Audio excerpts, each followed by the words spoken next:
হুজুর আসসালামু আলাইকুম। ওয়ালাইকুম আসসালাম ওয়া রাহমাতুল্লাহ। অনেক মুসল্লিগণের প্রাণের দাবি, কোরআন হাদিস মোতাবেক উত্তর দিলে খুশি হব। আরে এটা প্রিন্ট করে নিয়ে আসছে, অনেক প্ল্যান প্রোগ্রাম করে প্রশ্ন করছে। এটা প্রশ্ন নাম্বার 1, প্রজেক্টরের মাধ্যমে বক্তাগণের চেহারা দেখে মহিলাদের ওয়াজ শোনা জায়েজ আছে কিনা?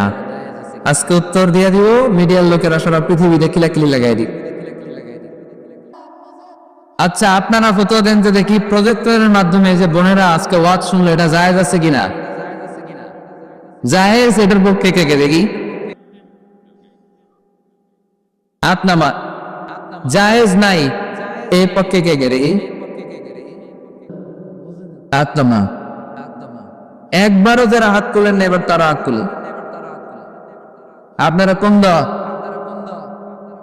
জানি না দল না সুবিধা। আলহামদুলিল্লাহ, আজকে দেব দুয়ারে অনেক মুফতিদের সাথে পরিচিত হলাম। মুফতিরা ফতোয়া দিয়েছে, প্রথম অর্ধেক ফতোয়া দিয়েছে জায়েজ, বাকি অর্ধেক ফতোয়া দিয়েছে জায়েজ নেই। আচ্ছা শোনেন তাহলে উত্তরটা। প্রজেক্টরের মাধ্যমে বক্তাগণের চেহারা দেখে আলোচনা শোনা জায়েজ। আলোচনা শোনা জায়েজ ইন জেনারেল। প্রশ্ন বুঝে নেন, ভেঙে চুরি বুঝিয়ে দিচ্ছি যাতে প্যাচ না লাগে। ইন জেনারেলি প্রজেক্টরের মাধ্যমে, ইউটিউবের মাধ্যমে বক্তাকে দেখে দেখে ভিডিওতে আলোচনা শোনা জায়েজ আছে। কারণ রাসূলুল্লাহ সাল্লাল্লাহু আলাইহি সাল্লামের সময় মসজিদে নারীরা আসতো, পুরুষরা আসতো, রাসূল সাল্লাল্লাহু আলাইহি সাল্লামকে প্রশ্ন করত। বাজারে নারীরা ব্যবসা বাণিজ্য করত, একে অপরের সাথে কথাবার্তা হতো, এটা জায়েজ। একটা পুরুষ যদি একটা দোকানে যায়, ওখানে নারী ব্যবসায়ী তার সাথে কথা বলতে পারবে, কিনতে পারবে। একটা টেইলার্স এর দোকানে যদি কোনো নারী যায় কাপড় কেনার জন্য, সেখানে পুরুষ ব্যবসায়ী তার চেহারার দিকে তাকাতে পারবে, কথা বলতে পারবে, যদি হেজাব করে থাকে, শুধু ফেসটা খোলা, ফেসটাও ঢেকে রাখলে আরো ভালো। তার মানে পাবলিক প্লেসে নারী পুরুষের জরুরি প্রয়োজনে চাহনি, কথাবার্তা, এটা জায়েজ আছে, এটা জায়েজ। তাহলে প্রজেক্টরের মাধ্যমে বক্তাগণের চেহারা দেখে মাহফিল দেখা, এটা জায়েজ। সমস্যা কোথায়? সমস্যা হচ্ছে কোন নারী যদি কোনো বক্তার চেহারা দেখে অন্য কিছু ফিল করে, সে যদি তার প্রতি আসক্ত হয়, শুধু ওই মহিলার জন্য না জায়েজ। ওই মহিলা ভিডিও দেখতে পারবে না, ওই মহিলা অডিও শুনবে, ওই বক্তার অডিও আলোচনা শুনবে। বক্তার দিকে তাকিয়ে তাকিয়ে বক্তার কথা শুনতে শুনতে যদি বক্তার প্রেমে পড়ে যায়, তাহলে ঝামেলা আছে না নাই? ঝামেলা আছে। এটা যেন না হয়।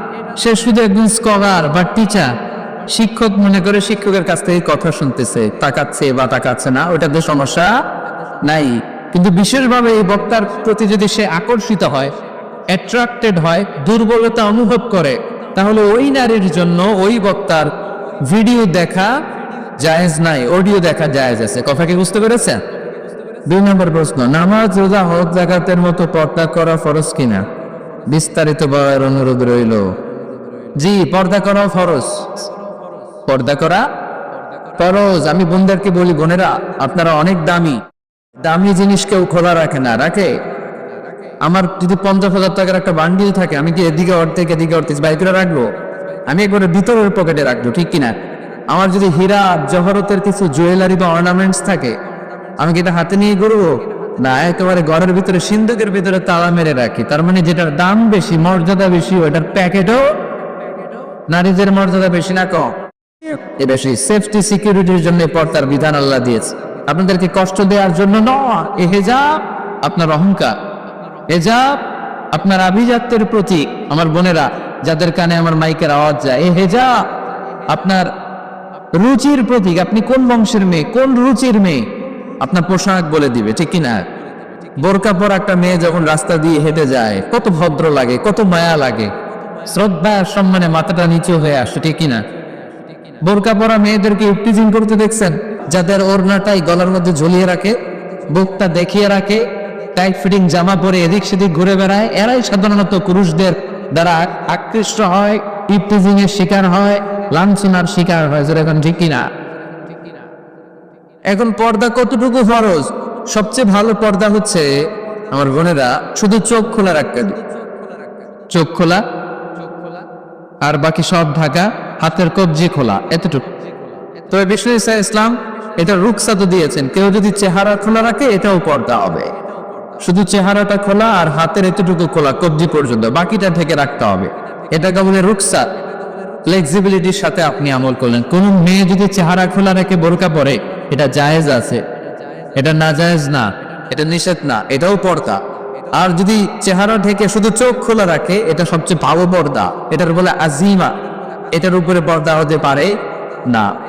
তা আমি ওইটাই সাজেস্ট করি, শুধু চোখটা খোলা রাখেন, কারণ চেহারা হচ্ছে সৌন্দর্যের রাজধানী। চেহারায় যদি দেখে পেলে তো সব দেখা হয়ে গেল, ঠিক না?